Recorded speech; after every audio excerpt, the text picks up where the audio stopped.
Welcome back to another episode of SADES TV. I'm Mikey, and this is what's happening.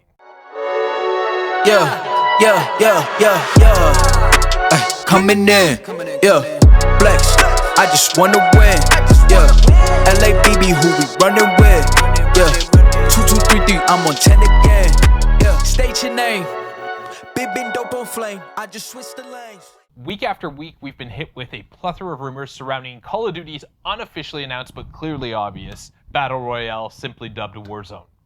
There's also speculated rumors that there will be a release date somewhere between March 3rd and March 10th.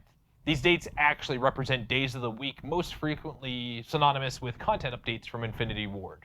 Now, if you've logged in the last few days, you'll more than likely have noticed the new game mode tile, which has been locked off under the code name Classified. There have been instances of users getting past it and even unveiling on Reddit confirmation of some form of Battle Royale mode, which has then since led to a bit of legal action on Infinity Ward's end. I'm not going to dig into that wasp's nest, but if you want to take a look, we'll just leave you a link in the description to read up on that. For fans of the hardcore style game mode, we didn't quite get hardcore on Ground War, but we've gotten something that was much needed, and that is realism mode.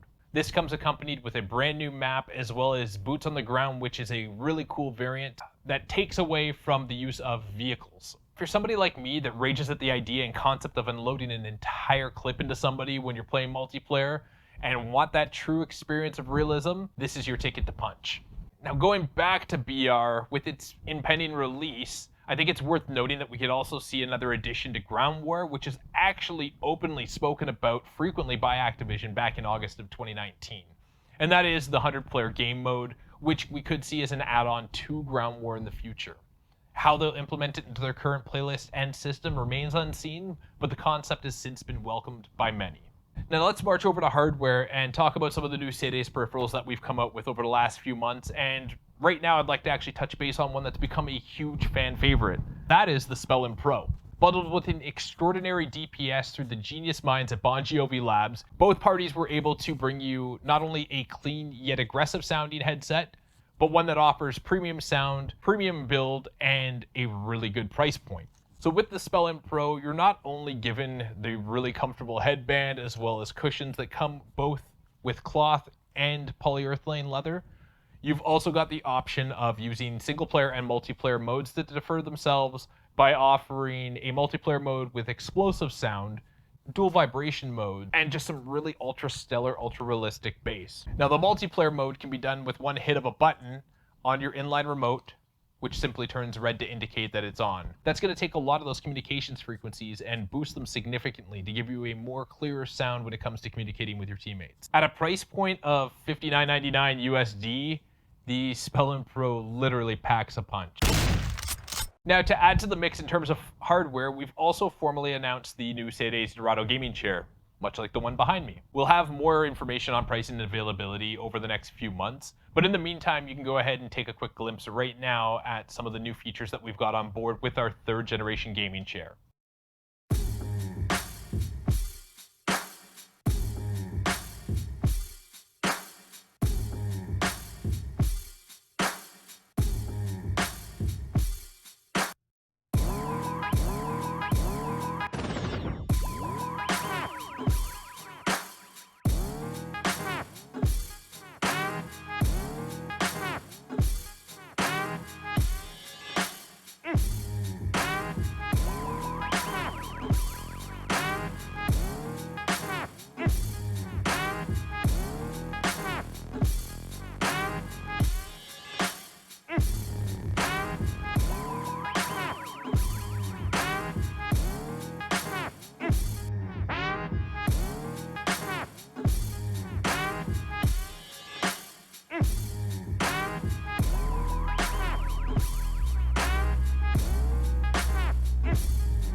So if you've missed out over the last few weeks, there was a little event happening overseas in Taiwan this past month, and of course I'm talking about the PUBG Master League Series, which just finished off its invitational rounds. We literally sat on the edge of our seats watching Team SADES battle their way through the ranks, which ultimately led them to defeat. By the time it was over, our boys ended up in 4th place, and while Team SADES will not be going on to the championships, they will be going home and back to the grind to prepare them for next season, in which I'm confident they're going to come back even stronger.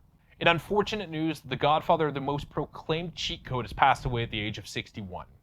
Mr. Hashimoto, formerly known for the Konami code up, up, down, down, left, right, BA, having created the Konami code back in 1985 while assisting development of Gradius back on the Nintendo Entertainment System, the simplistic cheat code has become synonymous among gamers over the years. We've seen it used in a dozen games spanning Fortnite, BioShock Infinity, and was even used as an Easter egg by the Bank of Canada for an announcement of the newer $10 bill introduced back in 2017. Mr. Hashimoto, your legacy will forever go on as a pioneer in this industry for your work and contributions. I'm Mikey from SADES TV, growing together with gamers.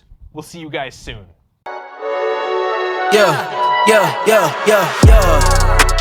Coming in, yeah, flex. I just wanna win, yeah. LABB, who we running with, yeah. 2233, I'm on 10 again, yeah. State your name, big dope on flame. I just switched.